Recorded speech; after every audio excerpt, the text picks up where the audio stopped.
वो the century वेदी पर जो है वो दी गई है। पूरे त्रिमास यानी 3 महीने हम वेदी के बारे में जो है वो चर्चा करेंगे। परमेश्वर के वचन में लिखा है भजन में कि वेदी उसके रास्तों को, उसके कार्यों को जो है वो दर्शाती है। सो पूरे त्रिमास में हम देखेंगे कैसे परमेश्वर के उद्धार का कार्य हमारे जीवनों में और हमारे बीच में जो है संपन्न होता है यानी पूरा होता है, और इसके बारे में पूरे त्रिमास में हम जो है वो चर्चा करेंगे। इससे पहले कि हम अपने आज की लेसन को जो है वो देखें, हमने आज तक देखा कि परमेश्वर की वेदी जो है वो आसमान पर है, उसका नमूना जो है जमीन पर मूसा के हाथों में दिया गया। वेदी अलग अलग सदियों में परमेश्वर जो है अपने लोगों के बीच में रहने की उसकी जो चाह थी वो हम देखते हैं कि वो शुरू से लेकर अंत तक जो है वो बनी है।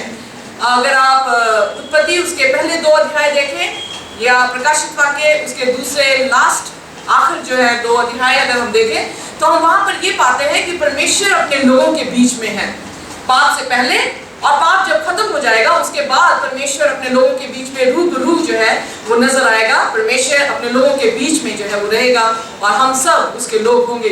पर जब पाप हुआ परमेश्वर ने तब भी इंसान को नहीं छोड़ा। परमेश्वर जो है वो अपना स्थान, निवास स्थान जो है वो लोगों के बीच में रखना चाहता था। इसलिए मूसा को कहा कि तुम मिलाप वाला तंबू बना ताकि मैं अपने लोगों के बीच में अपना निवास जो कर सकूं। फिर हम देखते हैं कि सुलेमान ने मंदिर जो बियाबान में था वो पोर्टेबल था यानी उठाते थे, टेंट वाला था और उठाते थे और चल देते थे। पर जब सुलेमान ने बनाया तो सुलेमान ने ईंट और सीमेंट का बनाया जो कि यरूशलेम में पाया जाता है। फिर हमने ये भी देखा कि परमेश्वर ने ही अपने लिए एक जगह जो है वो चुनी है, कोई भी उसे उसकी जगह दे नहीं सकता। परमेश्वर के वचन के अनुसार परमेश्वर ने ज़ायन यानी सिय्योन को अपनी जगह जो है वो नियुक्त किया है। उत्पत्ति से लेकर प्रकाशित वाक्य तक हम देखते हैं परमेश्वर सिय्योन की बात जो है वो करता है। सिय्योन ना ही इंडिया में है, ना बर्मा है, ना बांग्लादेश में, ना चाइना, जापान में, किसी और देश में नहीं पाया जाता। सिर्फ एक ही देश में है जिसका नाम इजराइल है और उसमें भी यरूशलेम में जो है सिय्योन पाया जाता है।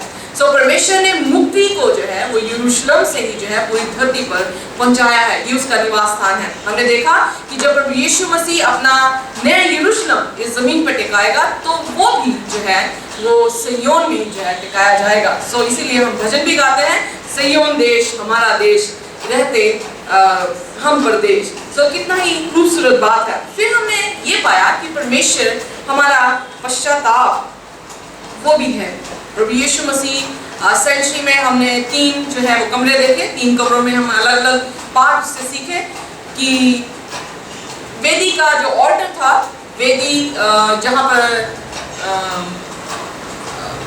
बलि जो है वो चढ़ाई जाती थी। सो प्रभु यीशु मसीह को हमने देखा 3 तरह की जो है वो ऑफरिंग्स थी, दान थे। बर्ट ऑफरिंग जो कि यीशु मसीह को दर्शाता था, उसमें सिर्फ मेल फिगर यानी नर मेमना जो है वो चढ़ाया जाता था बिना किसी दाग के, कोई उसमें डिफेक्ट जो है वो नहीं पाया जाता था। साल से छोटा जो है वो चढ़ाया जाता था। हमने देखा फिर उसके बाद पीस ऑफरिंग मील ऑफरिंग जो है वो फर्स्ट टाइप थी, जैसे कि आज हम अपने दशमांश परमेश्वर के घर में लेकर आते हैं, सो वो फर्स्ट टाइप थी। फिर हमने देखा पीस ऑफरिंग जो कि सेकंड टाइप थी। सेकंड टाइप जैसे थैंक्सफुल ऑफरिंग हम डालते हैं या भोज या यहाँ पर खाना जो है लोगों के बीच में हम बांटते हैं, वो सेकंड टाइप यानी दूसरी तरह की दशमांश था जो लोग देते थे। आज भी हम उसी तरह से कर रहे हैं, पर आज हम एक खास ऑफरिंग के बारे में सीखेंगे जिसे सिन ऑफरिंग कहते हैं, पाप बलि जिसे हम कहते हैं। दूसरे शब्दों में हर जगह पे पाप बलि नहीं इस्तेमाल किया गया, पर दूसरे शब्दों में उसे ये भी कहा गया है प्यूरिफिकेशन ऑफरिंग। हिंदी में आपका अनुवाद क्या है इस लेसन का? प्यूरिफिकेशन। ओके, ऑफरिंग के बारे में आज हम सीखेंगे। बहुत ही जरूरी है क्योंकि प्यूरिफिकेशन होना हमारा जो है वो बहुत ही महत्व हमारे जीवन में रखता है। इससे पहले कि आज की हम लेसन सर्विस सीखें, आइए अपने सिरों को झुकाएंगे। Thank you very much. आइए हम अपने आज के लेसन को, जो लेसन नंबर 5 है, उसकी जो है आज हम अध्ययन करेंगे। Atonement, purification, offering. अटोनमेंट पश्चाताप, शुद्धिकरण, इज इट हिंदी में? ऑलराइट। सो अटोनमेंट ये शब्द जो है वो बहुत ही अच्छा शब्द है क्योंकि अटोनमेंट का अर्थ क्या है? इसका अर्थ है एट वन मेट। अगर हम इसको चंक करें वर्ड को, इसको तोड़ दें इस शब्द को, तो ऐसे आएगा at one ment, at one with God. Alright. So atonement शब्द जो है वो बाइबल का बहुत ही जो है वो जरूरी है। इससे पहले कि हम इस लेसन स्टडी को सीखें, आपको ये शब्द का अर्थ जो है वो समझ आना चाहिए कि अटोनमेंट क्यों दी जाती थी, सिन ऑफरिंग क्यों दी जाती थी, प्यूरिफिकेशन शुद्धिकरण क्यों किया जाता था, ताकि आप परमेश्वर के साथ क्या हो जाए, एक हो जाए। क्योंकि परमेश्वर ने जब इस सृष्टि की रचना की तो कोई पाप नहीं था, राइट। जब पाप आया तो पाप के कारण हम परमेश्वर से जो है वो दूर हो गए।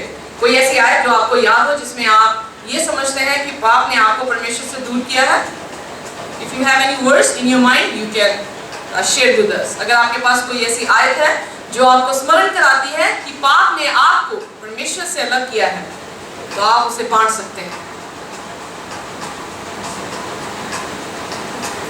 भजन संहिता यशाया 53 और उसकी आई थिंक 53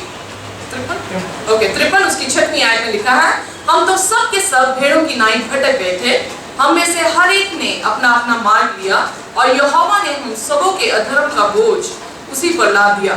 सो हम अधर्मी हो गए थे। और फिर बाइबल बताती है कि मेरे कान, यशाया उसके 55 में लिखा, मेरे कान बहरे नहीं कि तुम्हारी प्रार्थनाओं को सुन ना सके, मेरी आंख अंधी नहीं कि तुम्हें देख ना सके, पर तुम्हारे पापों के कारण वो दीवार तुम्हारे और मेरे बीच में जो है वो आ चुकी है।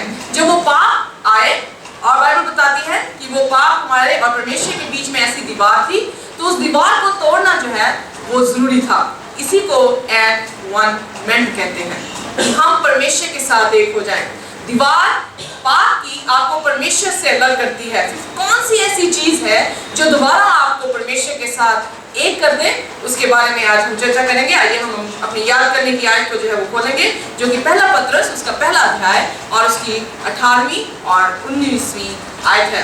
पहला पत्रस उसका पहला अध्याय उसके 18वीं और 19। आपकी क्वार्टरली में ये आयत जो है वो दर्ज है। अगर आप बाइबल खोलना चाहते हैं तो आप में सब खोल सकते हैं, पर इस आयत को हम सभी मिलकर पढ़ेंगे, जो कि पहला पत्रस उसका पहला 18 और 19 आयत है। क्योंकि तुम जानते हो कि तुम्हारा निकम्मा चाल चलन जो बाप दादों से चला आता है, उससे तुम्हारा छुटकारा चांदी सोने अर्थात नाशवान वस्तुओं के द्वारा नहीं हुआ, पर निर्दोष और निष्कलंक मेमने अर्थात मसीह के बहुमूल्य लहू के द्वारा हुआ है। आमीन। बहुत ही खूबसूरत आयत है। आपको क्या इस आयत से समझ आया? What do you understand by this verse? क्या समझ आता है इस आयत से? कौन सी आयत का कौन सा पहलू आपको बेहतरीन लगा?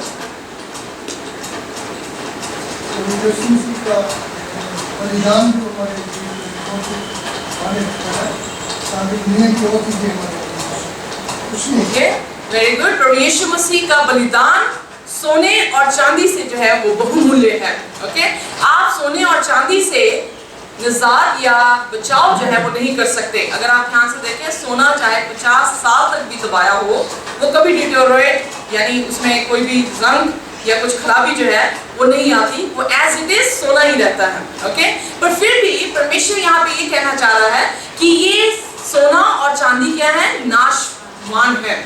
ये हमेशा तक रहने वाले चीजें वस्तुएं नहीं है। इसलिए जो बाप दादों से हम पाप करते आए हैं, वो सोना या चांदी से हम उसके साथ हुए नहीं जा सकते या हमारा छुटकारा नहीं हो सकता, बल्कि प्रभु यीशु मसीह के बेशकीमत लहू निर्दोष और निष्कलंक मेमने अर्थात यीशु मसीह के बेशकीमत बहुमूल्य लहू से उद्धार या उसके द्वारा जो है हमारा उद्धार हुआ है। सो हमें ये जानने की जरूरत है। कई बार आप देखेंगे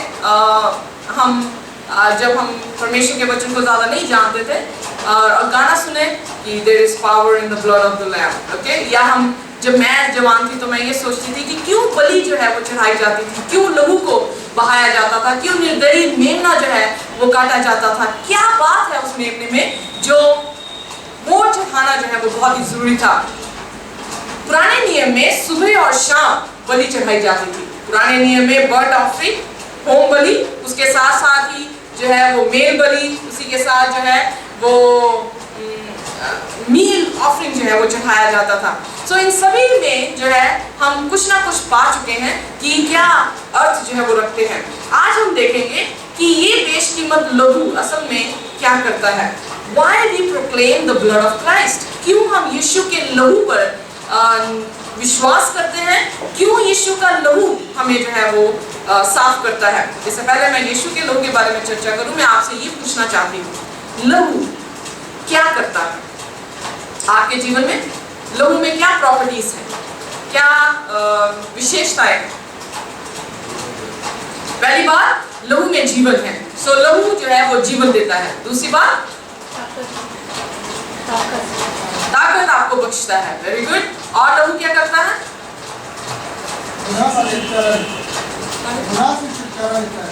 नहीं, आपका लहू क्या करता है? यीशु मसीह के लहू के बारे में नहीं बात कर रहे, हम अपने लहू के बारे में बात कर रहे हैं। लहू में प्रॉपर्टी क्या है, ब्लड में प्रॉपर्टीज क्या है? पहली बात, वो जिंदगी देता है, ताकत बख्शता है, और कोई चीज, लहू जो है वो ऑक्सीजन लेकर जाता है आपके सारे अंगों में, यानी आपके सारे अंग जितने भी शरीर में हैं उसमें जो है वो लहू ऑक्सीजन सप्लाई करता है। वो ऑक्सीजन इतनी जरूरी है कि आपके एक एक अंग को जो है वो फंक्शन करने के लिए बहुत ही महत्वपूर्ण रहती है। और लहू क्या करता है? लहू आपके जितने भी गंध है उसको आपके शरीर से बाहर लेकर जाता है। जैसे फॉर एग्जांपल, जितने मेडिकल यहाँ पे लोग हैं वो जानते हैं कि ब्लड के कारण ही एक्सचेंज ऑफ गैसेस होती हैं। आप ऑक्सीजन अंदर लेकर जाते हैं शरीर में, कार्बन डाइऑक्साइड जो है वो आपके लंग्स से बाहर आती है। जब आप सांस लेते हैं कार्बन डाइऑक्साइड बाहर निकालते हैं, और जब अंदर लेकर आते हैं सांस तो आप ऑक्सीजन को अंदर लेकर जाते हैं। ये प्रतिक्रिया कौन कर सकता है? ये प्रतिक्रिया सिर्फ ब्लड यानी लहू जो है हमारे शरीर में करता है। यानी जितने भी टॉक्सिन हैं वो आपके शरीर से बाहर लेकर जाते हैं। सो इसी तरह से बिना लहू बहाए हमारा उद्धार नहीं है। पहली बात, लहू में क्या है? जिंदगी है। दूसरी बात, लहू आपको ताकत बख्शता है। तीसरी बात, लहू आपको जिंदगी के लिए ऑक्सीजन जो जरूरी है उसको प्रोवाइड करता है। चौथी बात, लहू आपके गुनाह को आपसे क्या करता है? दूर करता है। गुनाह क्या रिप्रेजेंट करते हैं? टॉक्सिन्स, यू नो, जो आपके शरीर को बीमार करते हैं, जो शरीर को मृत्यु की तरफ जो है वो लेकर जाते हैं। सो लहू, अगर हमारा आम लहू हमारे टॉक्सिन्स को बाहर करता है, तो आज हम देखेंगे यीशु मसीह का लहू कैसे आपको पापों से क्या कर देता है? आजाद कर देता है। आइए संडे लेसन देखेंगे, sin and mercy. Sin and mercy, जैसे हम लेसन स्टडी में सीखते भी आए हैं, पाप और परमेश्वर की दया, ये बहुत ही खूबसूरत शब्द हैं, यू नो। आप उत्पत्ति से लेकर प्रकाशित वाक्य में देखें, आप देखेंगे पाप भी चलता गया और परमेश्वर का अनुग्रह भी जो है वो साथ साथ चलता गया। परमेश्वर कभी बदलता नहीं है। सो परमेश्वर का अनुग्रह हमेशा अपने लोगों के बीच में जो है वो कार्य करता है। पर पाप जो है वो तीन प्रकार के क्वार्टरली बताती है। एक पाप वो है जो आप अचानक से कर देते हैं, राइट? और दूसरा पाप है आप सोच समझ के उस पाप को करते हैं। तीसरा पाप जो है वो बताया जाता है जिसमें आप बिल्कुल परमेश्वर की परवाह नहीं करते और आप इतने कठोर हो जाते हैं कि आप एक तरह के नास्तिक बन जाते हैं। मुझे परमेश्वर से कोई लेन देन नहीं है। ऑलराइट, आप क्वार्टरली में इन सभी आयतों को पढ़ लीजिएगा कि परमेश्वर का वचन क्या कहता है। सो जो हम बिना सोचे समझे हमारे गुनाह होते हैं, लेवी उसका 4 और उसके 5 अध्याय आपका होमवर्क है कि आप घर जाके से जरूर पढ़िए पूरे अध्याय को। लेवी उसका 4 उसकी 1 से 4 आयत में पढ़ने जा रही हूँ। फिर यहोवा ने मूसा से कहा कि इजराइलियों से ये कह कि यदि कोई मनुष्य उन कामों में से जिनको यहोवा ने मना किया है किसी काम को भूल से करके पापी हो जाए, और यदि अभिषिक्त याजक ऐसा पाप करे जिससे प्रजा दोषी ठहरे, तो अपने पाप के कारण वे एक निर्दोष बछड़ा यहोवा को पाप बलि करके चढ़ाए। ऑलराइट, मैंने सिन ऑफरिंग के बारे में आज आपको सिखा रही हूँ। सिन ऑफरिंग आपकी पाप बलि। पाप बलि कब चढ़ाई जाती थी? पाप बलि तब चढ़ाई जाती थी जब आप अनजाने में पाप कर देते हैं। अचानक से आप किसी के पांव पर चढ़ जाए, अचानक से आप कुछ कर रहे हैं, आपकी लाठी किसी को लग जाए। Are you with me? So अचानक से आप जो है गाड़ी में चल रहे हैं, आपकी ब्रेक पे पाँव नहीं लगा तो अचानक से हिट किसी को कर दिया आपने। सो आपकी इंटेंशन नहीं थी, आपकी सोच नहीं थी, पहले आपने ऐसा सोच नहीं रखा था कि मैं किसी को मारूंगा, पर अचानक से किसी को हिट किया। तो बाइबल में लिखा अगर कोई अचानक से पाप कर दे तो वो क्या लेकर आए? पाप बलि लेकर आए। सो पाप बलि लेकर आना उनके लिए था जो अचानक से करते हैं। फिर लेवियों उसका 5 उसकी पहली आयत से मैं पढ़ती हूँ, तो उसमें लिखा, यदि कोई साक्षी होकर ऐसा पाप करे कि शपथ खिलाकर पूछने पर भी कि क्या तूने ये सुना अथवा जानता है, और वह बात प्रकट ना करे, तो उसको अपने अधर्म का भार उठाना पड़ेगा। और इन बातों में से 13वीं आयत, किसी भी बात के विषय में जो कोई बात करे, याजक उसका पश्चात प्रयाश्चित करे, तब वह पाप क्षमा किया जाएगा, और इस पाप बलि का शेष अन्न बलि के शेष की नाई याजक का ठहरेगा। अब दूसरा पाप है, दूसरा पाप है कि आप जानते हैं पर आप क्या कह रहे हैं, सॉरी मैं जानता नहीं। ओके, सो दूसरी तरह से मैं ये सोचती हूँ, sin of commission and sin of omission. एक तरह का वो पाप है जो आपको मालूम नहीं है कि ये पाप है पर आप कर रहे हैं। दूसरा जो आपको मालूम है कि मुझे ये काम नहीं करना चाहिए पर आप उसे क्या कर रहे हैं, फिर भी करते हैं। सो इन दोनों पापों की जो है वो पाप बलि चढ़ाई जाती थी। जो तीसरा पाप है, आइए मैं ऐसा निकालिए,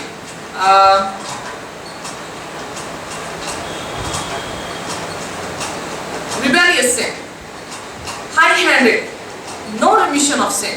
यहाँ पर जो rebellious करके हम पाप करते हैं, हमें परमेश्वर से कोई लेना देना नहीं, हम परमेश्वर को कुछ नहीं जानते, ना हम उसके हुक्मों के अधीन रहते हैं।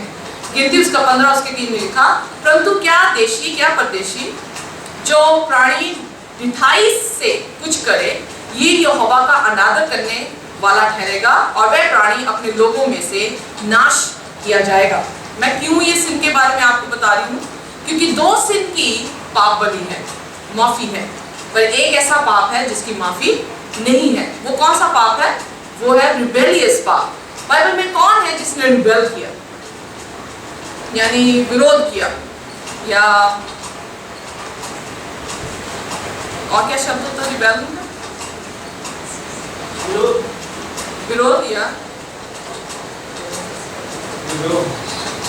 जोर से बोलिए सिस्टर जी। राइट, सो सबसे पहले जो है वो शैतान ने परमेश्वर के विरोध में जो है वो एक और शब्द है रिबेलियस का, बगावत। राइट, सो परमेश्वर के विरोध में जो है बगावत की। वो बगावत किसने की? शैतान ने की। क्या शैतान का पाप क्षमा हुआ?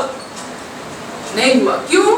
क्योंकि वो अचानक से नहीं हुआ, या उसने सोच समझ के नहीं किया, बल्कि वो इतना ढीठ हो गया अपने ही पाप में कि उसने पवित्र आत्मा या परमेश्वर की बिल्कुल भी सुधि नहीं की, बिल्कुल भी उस पर परवाह नहीं की, और सब कुछ जानते हुए उसने परमेश्वर के सामने जो है वो बलवा किया।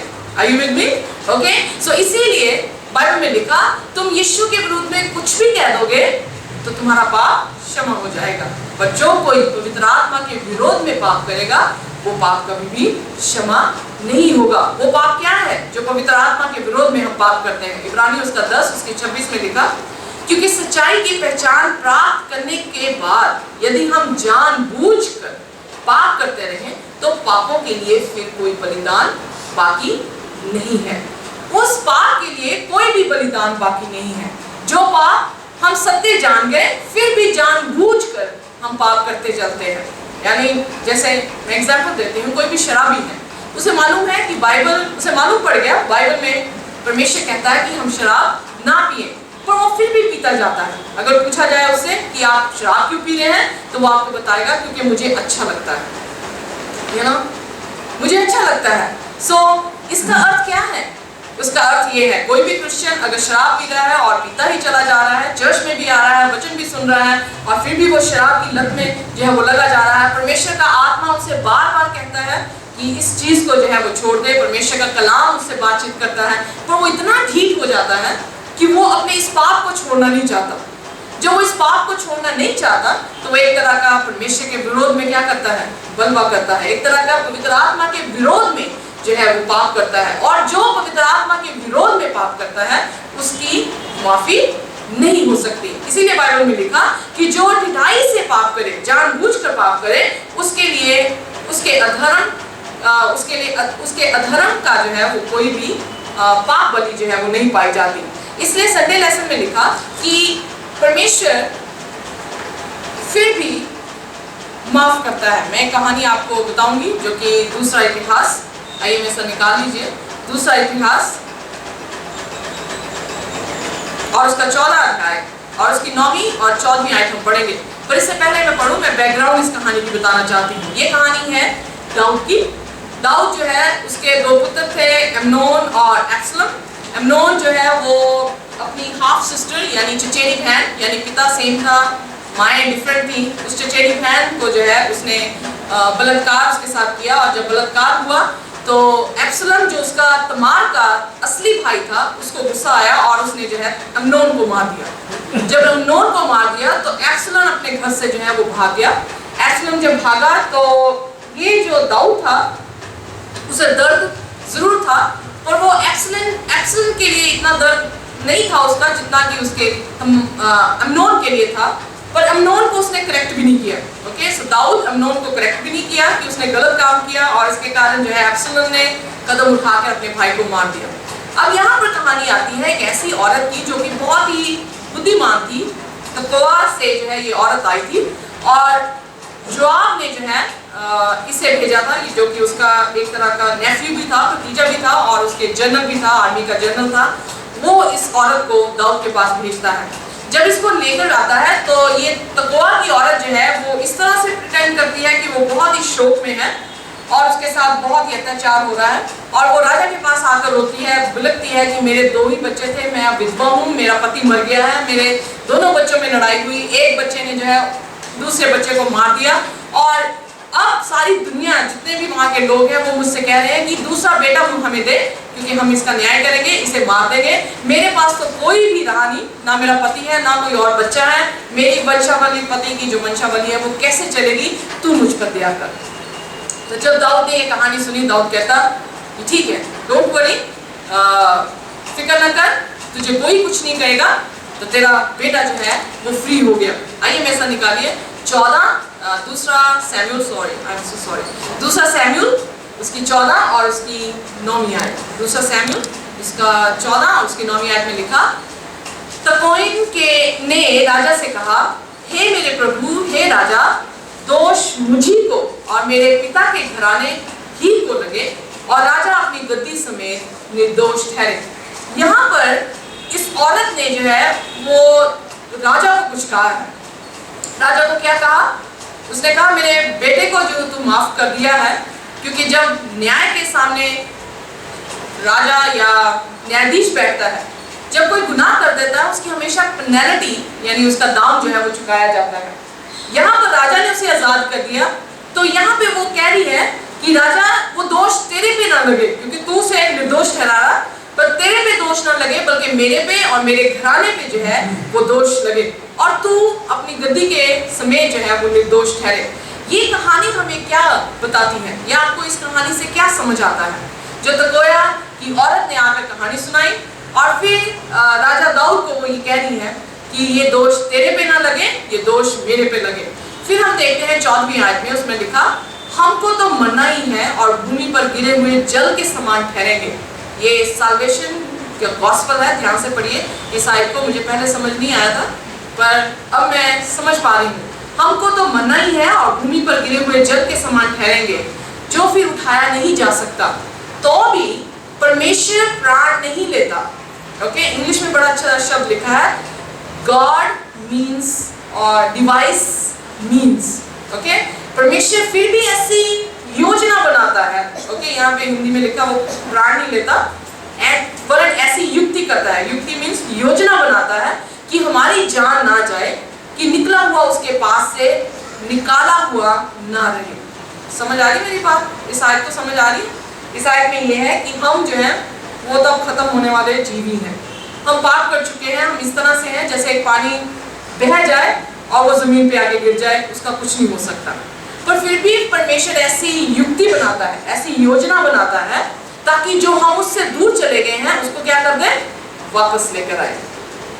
ओके, सो इस कहानी से हमें ये समझ आया, बेशक पाप आ गया, पर परमेश्वर के अनुग्रह ने दोबारा से आपको क्या किया है, परमेश्वर के समीप लेकर आने के लिए युक्ति बनाई है। वो प्लान ऑफ साल्वेशन जो है वो परमेश्वर ने हमारे जीवन में अपने अनुग्रह के कारण जो है वो दिया है। मंडे लेसन बताता है कि लेइंग ऑन ऑफ हैंड, किसी के सिर पर हाथ रखना। आप बाइबल में आपको कोई जिक्र याद हो, इवेंट याद हो जिसमें सिरों पे हाथ रखा गया हो? सिर पे हाथ क्यों रखा जाता है? दूसरे शब्दों में आपसे प्रश्न पूछती हूँ, सिर पे हाथ क्यों रखा जाता है? ऑलराइट, सो सिर पे हाथ हमेशा रखा जाता है ताकि ब्लेस किया जाए। Very good. और कोई बात? अनॉइंट किया जाए, किसी को अभिषेक किया जाए। ओके, और सिर पे हाथ रखा क्यों रखा गया बाइबल में? अगर कोई और आपको जिक्र आता है कि सिर पे हाथ रखा गया, अगर आप ध्यान दें, पतरस ने जो है वो 7 डीकन्स के ऊपर जो है वो सिर पे हाथ रख के उनका क्या किया? अभिषेक किया। तो उन्हें जो है वो रिस्पॉन्सिबिलिटी, अथॉरिटी जो है वो दी कि वो डीकन्स हैं। ओके, सो सिर पे हाथ रखने का अर्थ है कि आप किसी चीज को ट्रांसफर करते हैं। जैसे मेमना वेदी पे लाया जाता था, जो दोषी होता था वो मेमने पर हाथ रखता था और वहां पर अपने पाप का अंगीकार करता था, रिपेंट करता था अपने पाप का, और फिर उस मेमने के ऊपर जो है वो हाथ रखकर कन्फेस करता था अपने पाप को। जो वो कन्फेस करता था, बाइबल बताती है कि वो इसलिए रखा जाता था या परमेश्वर ने इसलिए रखने को कहा था ताकि उसका पाप, जो गिल्टी है, जो पापी है, उसका पाप किस पे ट्रांसफर हो जाए? उस मेमने में जो है वो ट्रांसफर हो जाए। फॉर एग्जाम्पल, जो ही पास्टर आपके सिर पे हाथ रखता है तो वो क्या करता है? अपनी सामर्थ्य जो है वो उस पे ट्रांसफर करता है। फॉर एग्जाम्पल मैं आपको बताती हूँ, जैसे मूसा ने यहोशू के ऊपर जो है वो क्या किया? हाथ रखकर उसे अभिषेक किया। क्यों उसने हाथ रख के अभिषेक किया? क्योंकि अब मूसा जो है वो इजरायली कौम को नहीं चलाएगा, बल्कि अब कौन चलाने वाला था? यहोशू जो है वो चलाने वाला था। सो ट्रांसफर जो है, हाथ रखने का अर्थ है कि आप किसी चीज को ट्रांसफर करते हैं, आप एक से किसी को लेकर जाते हैं। लेवी उसका 4:27 में लिखा है, यदि साधारण लोगों में से कोई अज्ञानता से पाप करे, अर्थात कोई ऐसा काम जिसे यहोवा ने मना किया हो करके दोषी हो, उसका वह पाप उस पर प्रकट हो जाए, तो वह उस पाप के कारण एक निर्दोष बकरी बलिदान के लिए ले आए और वह अपना हाथ पाप बलि पशु के सिर पर रखे और होम बलि के स्थान पर पाप बलि पशु का बलिदान करे, और याजक उसके लहू में से कुछ लेकर होम बलि की वेदी के सींगों पर लगाए और उसके सब लहू को उसी वेदी के पाए पर उंडेल दे, और वह उसकी सब चर्बी को मेल बलि पशु की चर्बी की नाई अलग करे। तब याजक उसको वेदी पर यहोवा के निमित्त सुखदायक सुगंध के लिए जलाए, और इस प्रकार याजक उसके लिए प्रायश्चित करे, तब उसे क्षमा मिलेगी। समझ आई ये बात? क्या बात है? अगर कोई अचानक से पाप कर दे, वो पाप बलि लेकर आए, अब होम बलि नहीं लेकर आएंगे, पाप बलि लेकर आए। जब पाप बलि लेकर आए तो वो बकरी को जो है या बकरे को जो है वो लेकर जब आएगा तो उस पर क्या रखे? हाथ रखे। जब उसे काटा जाए तो उसके लहू को याजक ने जो है वेदी के चारों तरफ जो है वो लहू लगाना था। ओके, वो चारों तरफ लहू लगाने का अर्थ क्या था? पहली बार, जिसने पाप किया था, जब वो पश्चाताप करता है तो वो पश्चाताप करने से उसके पाप ट्रांसफर हो जाते थे मेमने पे। इसीलिए पापी मरता नहीं था, बल्कि मेमना उसके बदले में जो है वो मारा जाता था।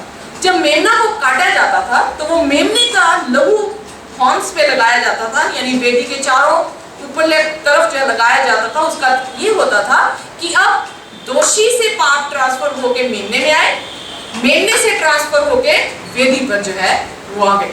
ओके, अगले हफ्ते बहुत ही इंपॉर्टेंट लेसन है, आपको बहुत ही अच्छी तरह से समझ आएगा, पर आप अभी बेसिक बात जो है वो समझ जाए। सो पाप बलि ये होती थी कि ट्रांसफर जो है, लेइंग हैंड यानी हाथ रख के बकरे पे और उसे बलि करने का अर्थ ये था कि आप जो है वो ट्रांसफर कर देते थे। फिर उसके बाद उसका जितना भी फैट होता था बलि का, उस सारे फैट को निकालकर बिल्कुल जला दिया जाता था।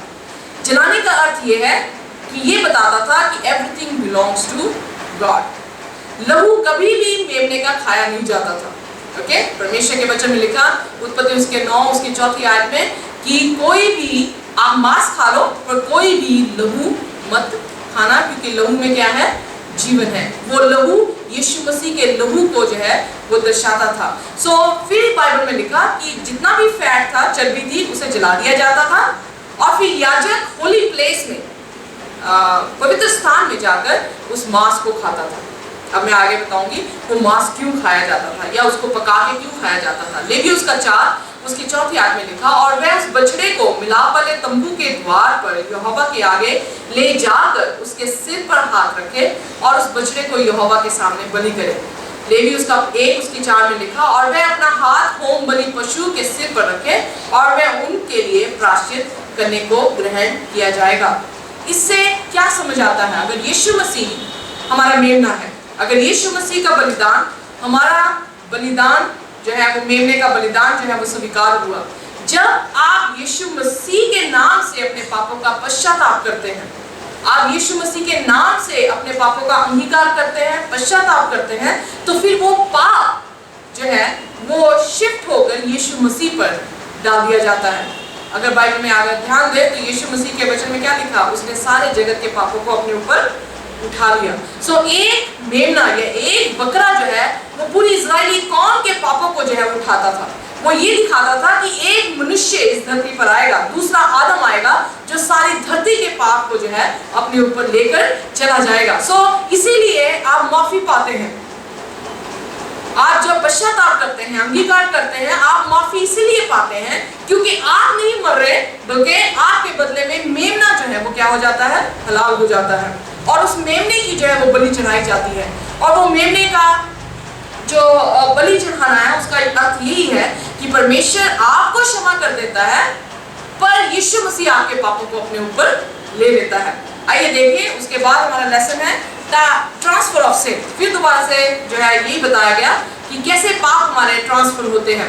यिर्मयाह उसका 17 उसकी 1 में लिखा, यहूदा का पाप लोहे की टांकी और हीरे की नोक से लिखा हुआ है, वे उनके हृदय रूपी पटिया और उनकी वेदियों के सींगों पर भी खुदा हुआ है। ओके, ये सींग क्या दर्शाते थे?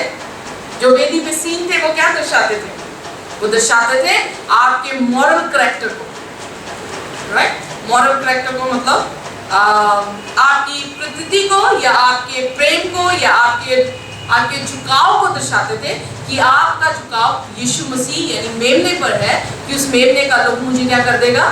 साफ कर देगा। सो इसलिए वो हॉर्न्स जो वेदी में हॉर्न्स लगे थे, सींग लगे हुए थे, वो सींग यही दर्शाते थे कि परमेश्वर का लहू जो है अब आपको आजाद कर देगा।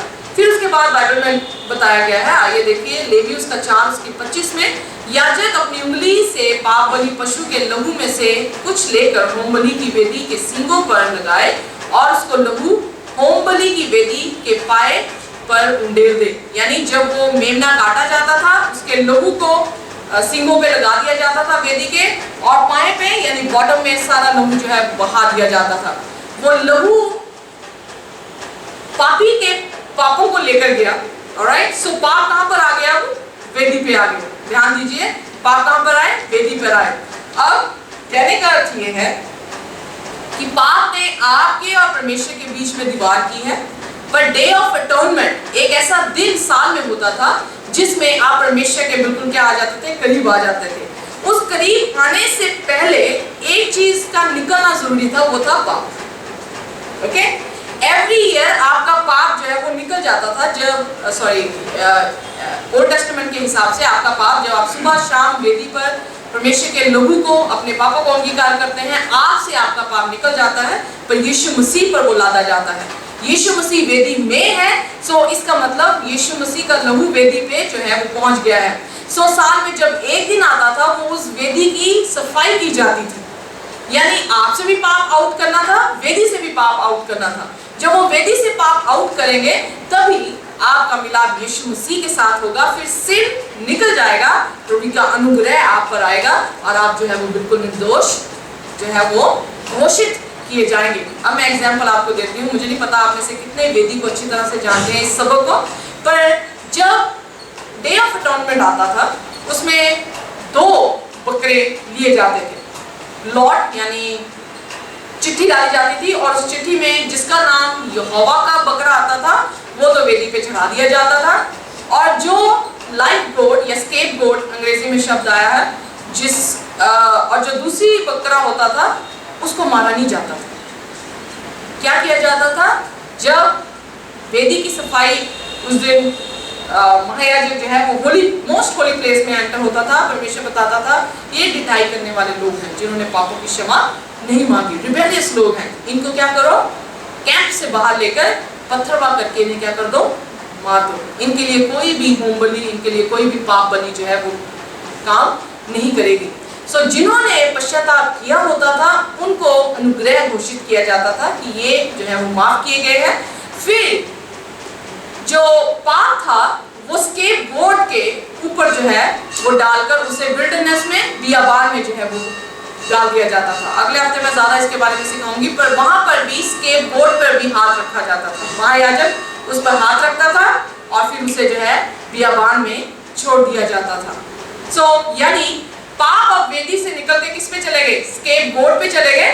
और वो स्केप गोट कुछ और नहीं बल्कि शैतान है, ओरिजिनेटर है, जिसने पाप को उत्पन्न किया है और सारा का सारा भार जो है वो शैतान पर, उसको गिल्टी बनाकर उस पर ला दिया जाता था और उसको छोड़ दिया जाता था। तो वेदी इस तरह से साफ हो जाती थी। ओके, सो बाइबल में लिखा बेयरिंग सिन। अब मैंने आपको बताया दो तरह की वेदी थी, ध्यान से सुनिएगा।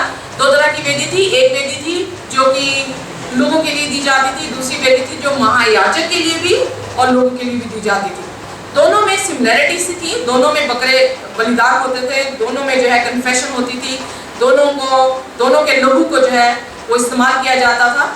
ये सिमिलैरिटी सी। डिफरेंस ये था कि जब महायाजक और पूरी कॉन्ग्रीगेशन के लिए होती थी उसमें महायाजक मांस को नहीं खाता था। ओके, थोड़ा सा बेर करिए, थोड़ा ओपन रखिए माइंड, मैं आपको कुछ समझाने जा रही हूँ। जब आपके पाप के लिए या कोई पर्सनल कोई कॉमन आदमी आता था, वो अपने पाप बलि देता था, तो उसके लहू को जो है वो बर्न्ट ऑफरिंग यानी कोर्टयार्ड में जो वेदी थी उसके हॉर्न्स पे लगा दिया जाता था, पर ब्लड अंदर होली प्लेस में नहीं लेकर जाया जाता था। ऑलराइट, सो उसके विपरीत जब महायाजक की खुद बलि होती थी तब कोर्टयार्ड में ही नहीं ब्लड रहता था, बल्कि वो ब्लड होली प्लेस में चला जाता था। इनफैक्ट मोस्ट होली प्लेस में चला जाता था। मैंने आपको जैसे बताया यीशु मसीह जो है वो ऐसी बलि है जिसने पूरी दुनिया की बलि जो है वो बन के रहा, पश्चाताप रहा, तो उसका लहू कोर्टयार्ड में ही नहीं रहा, उसका लहू कहाँ गया, होली प्लेस में गया। इनफैक्ट मोस्ट होली प्लेस में जो है वो पहुंच गया। जब कॉमन इंसान आता था तो उसका लहू सिर्फ कोर्टयार्ड में रहता था। फिर उस दिन महायाजक जो बचा हुआ मांस था उसको पकाता था और उस मांस को होली प्लेस में खाया जाता था। उसका अर्थ ये था पापी से ट्रांसफर होके पाप मेमने में गया, मेमने से ट्रांसफर होके पाप महायाजक के ऊपर गया। ऑलराइट, सो वो महायाजक इसीलिए बाइबल इब्रानियों की पुस्तक में पौलुस कहता है यीशु मसीह हमारा बलिदान है, यीशु मसीह हमारा महायाजक है। यीशु मसीह ने आपके सारे पापों को क्या कर लिया है, अपने ऊपर उठा लिया है। सो वो पाप आपके जो है, इसीलिए याजक उस मांस को खाता था क्योंकि उस मांस में ट्रांसफर हो चुके थे पाप, तो फिर याजक उस पापों को लेता था। इसीलिए मैंने जैसे पिछली बार आपको बताया कि पैटर्न क्या था, जहां पे वेदी थी, वेदी के आसपास लेवी रहते थे, लेवी के बाद जो है वो तंबू हर कबीले के गाड़े गए थे, पर डायरेक्ट तंबू परमेश्वर के वेदी के पास नहीं गाड़े गए थे, लेवियों के तंबू बीच में थे। वो लेवी क्या काम करते हैं, अगर पास्टर है आपका, वो पास्टर का आपके लिए प्रति एक स्पेशल कार्य है। ओके, कोई औरत उसको नहीं कर सकती क्योंकि मेल फिगर यीशु मसीह को दर्शाता है। मैं फिर से बोलूंगी, चाहे मैं औरत हूँ, मैं प्रचार कर रही हूँ, पर मैं उस स्थान को नहीं ले सकती जो पास्टर थॉमस लेंगे। ओके, क्योंकि वो यीशु मसीह को दर्शाता है। यीशु मसीह मेल थे यानी नर थे। सो इसलिए पास्टर जो है ऑर्डेन पास्टर, जिन्हें अभिषेक किया जाता है, औरतों को पास्टर नहीं बनाया जाता, उन्हें प्रचारिका के रूप में देख सकते हैं, पर पास्टर को ऑर्डेन किया जाता है क्योंकि पास्टर यीशु मसीह को दर्शाता है। यीशु मसीह मेल थे, इसलिए औरतें बपतिस्मा नहीं दे सकती, इसलिए औरतें जो है होली कम्युनियन नहीं करती, इसलिए औरतें जो है वो पास्टर नहीं कहलाती, उन्हें ऑर्डेन नहीं किया जाता। सिर्फ यीशु मसीह का काम मेल ही कर सकते हैं। सो यीशु मसीह का काम क्या है, एक पास्टर का काम क्या है, आपके पापों का पश्चाताप करना, आपके लिए प्रार्थना करना, आपके पापों को परमेश्वर के सामने, यीशु मसीह के सामने लेकर आना, ताकि प्रभु यीशु मसीह आपके पापों को क्या कर दे, क्षमा कर दे। कोई औरत वो काम नहीं कर सकती, सिर्फ मेल जो है वो कर सकते हैं।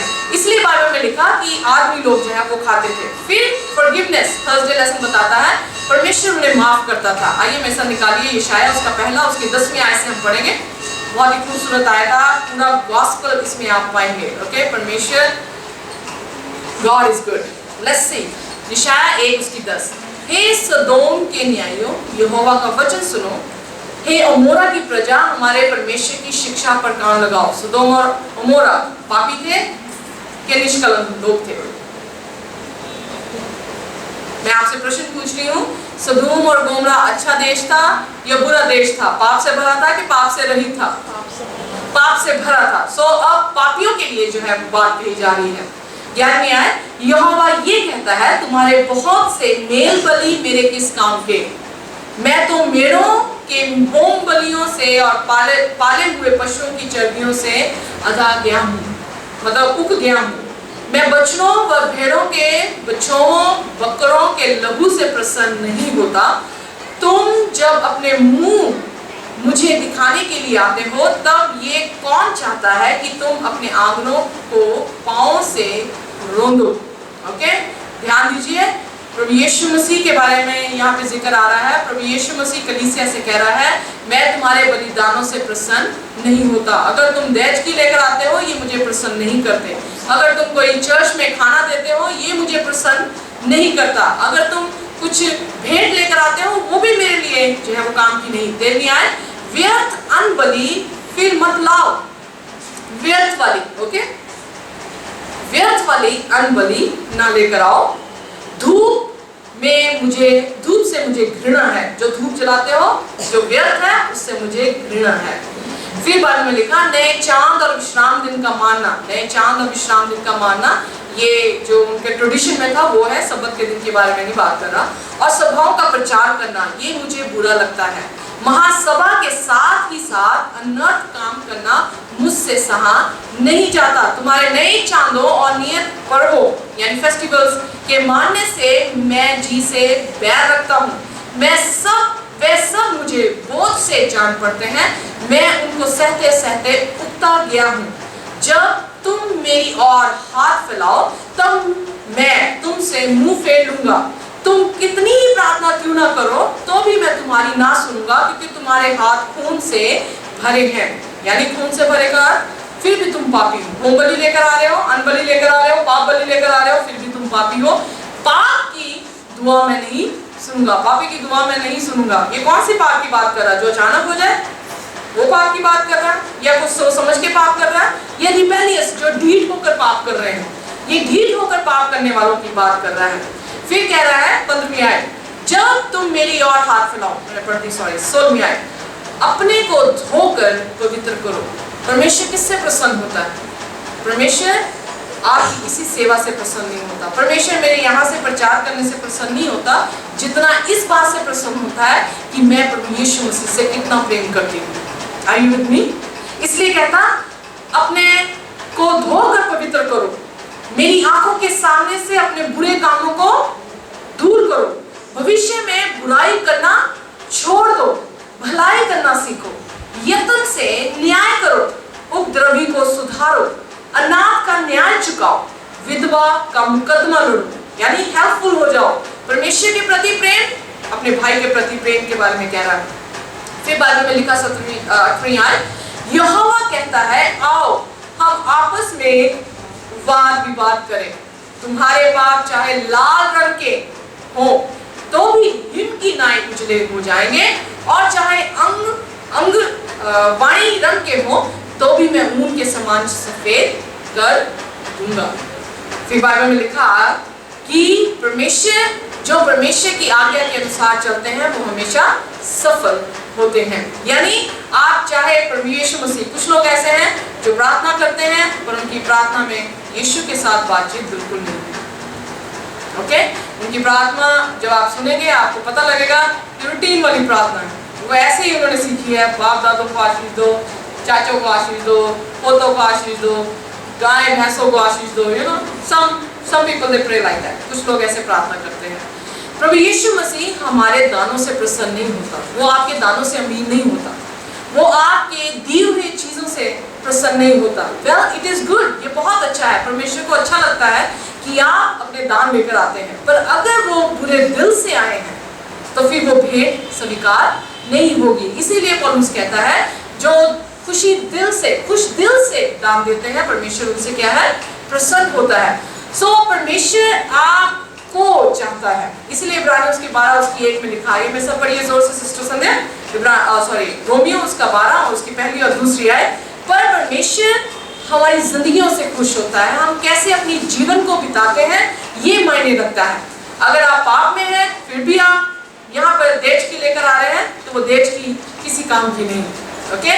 पर अगर आप पाप को अपने आप से जुदा कर रहे हैं, आप अपने आप को पवित्र करते हैं, प्रभु यीशु मसीह के सामने अपनी भेंट लेकर आते हैं, तो फिर वो भेंट क्या होती है, स्वीकार होती है। इसलिए फॉरगिवनेस जो है वो परमेश्वर पाप के साथ साथ आपको देता है। कितनी अच्छी बात है ना, हम चाहे पापी क्यों ना हो फिर भी परमेश्वर हमें माफ करता है। परमेश्वर उन्हीं को माफ करता है जो अपने पापों से मुंह मोड़ते हैं और यीशु मसीह को पुकारते हैं। आइए देखिए रोमियो उसका 12 उसकी पहली और दूसरी आयत, जोर से पढ़िए सिस्टर संध्या। इसलिए हे भाइयों, मैं तुमसे परमेश्वर की दया स्मरण दिलाकर विनती करता हूँ कि अपने शरीरों को जीवित और पवित्र और परमेश्वर को भाता हुआ परिधान करके चढ़ाओ, यही तुम्हारी आत्मिक सेवा है। ओके, यहाँ पे वो आपको दया स्मरण करा के कहता है, क्या कह रहा है कि अपने इन देह को, इस शरीर को जीवित और उसको भागता हुआ क्या करें, बलिदान चढ़ाएं। अगर ये भागता हुआ बलिदान हम अपना जीवन यीशु मसीह को चढ़ाते हैं, जैसे हमने ऑलरेडी सीख लिया ये देह उसका क्या है, मंदिर है। अगर ये भागता हुआ है तो इस मंदिर में यीशु मसीह क्या करेगा, वास करेगा। पहला कुरिन्थियों 3:16 में लिखा, क्या तुम नहीं जानते तुम्हारी देह परमेश्वर का मंदिर है और परमेश्वर का आत्मा इसमें वास करता है। जो कोई इसे नाश करेगा मैं उसे क्या कर दूंगा, नाश कर दूंगा। सो परमेश्वर अगर पाप है तो परमेश्वर अपनी फॉरगिवनेस, अपनी क्षमा भी हमें देता है, पर शर्त ये है कि क्या हम परमेश्वर के उस मेमने को एक तरह का खिलवाड़ सोच चुके हैं कि उसने हमारे पापों को ले लिया, या सचमुच में उसकी दर्द को हम महसूस करते हैं और फिर हम पाप नहीं करते। ये मायने जो है हमारे जीवन में रखता है। आइए, जब परमेश्वर इस वेदी के सबक से हमें ये सिखाना चाह रहा है कि उसने आपके पापों को अपने ऊपर उठा लिया, वो पाप, वो दर्द, वो मौत जो आपने सहनी थी, यीशु मसीह ने हमारे लिए सह ली। तो फिर आप जान जाइए ये पाप सचमुच में बहुत ही निर्दयी है कि उसने उस मेमने को जो निष्कलंक था, भोला था, उस मेमने को भी जो है वो काट दिया। यीशु मसीह जिसने पाप नहीं किया वो भी हमारे लिए क्या हो गया, कट गया। पर अगर यीशु मसीह के साथ हम खेलते रहे तो फिर एक दिन ऐसा होगा कि फिर वो मेमना हमारे लिए कुछ भी कर नहीं पाएगा। आइए अपने दिलों को, अपने जीवनों को और खास करके अपने आप को एक जीवित बलिदान चढ़ाकर प्रभु यीशु मसीह के सामने